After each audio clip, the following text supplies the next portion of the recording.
நன்றியோடு துதிக்கிறோம் அப்பா, நன்றியோடு ஆராதிக்கிறோம். எத்தனை பேர் சந்தோஷமா இருக்கிறீங்க? கரங்களை தட்டி அப்பாவுக்கு கூட நன்றி சொல்லுவீங்களா?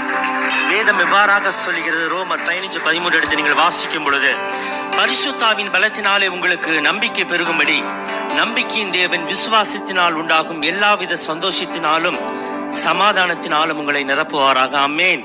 விசுவாசத்தினால் உண்டாகிற எல்லாவித சந்தோஷத்தினாலும் சமாதானத்தினாலும் தேவன் உங்களை நிரப்ப போகிறார். ஆமென். இந்த உலகத்துலங்க மிகப்பெரிய நம்பிக்கை நாம கடவுள் மேல வைத்திருக்கிறதும் அவர் உங்க மேல வச்சிருக்கிறது தான். எத்தனை பேர் ஒரு ஆமேன் சொல்றீங்க? ஆமேன். அளவுக்கு அதிகமாக தேவன் உங்களை நம்புகிறார், நீங்களையும் தேவன் நம்புறீங்க.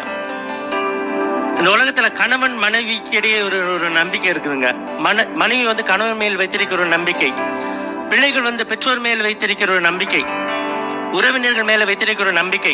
சங்கீதக்காரன் தாவீது இவை எல்லாவற்றையும் பார்த்துட்டு சொல்றாரு, பிரபுக்களை நம்புவதை பார்க்கிலும் கர்த்தர் பேரில் பற்றுதலாக இருப்பதே நலம் என்று வேதம் சொல்லுகிறது என்று. மனுஷனை நம்புவதை பார்க்கிலும் கர்த்தர் மேலே நம்பிக்கையா இருப்பது நலம் என்று வேதம் சொல்லுகிறது. இன்னொரு இடத்துல அவர் சொல்றாரு, ஆண்டவரே நீரே என் நோக்கமும் என் நம்பிக்கையுமா இருக்கிறீர். ஹல்லேலூயா.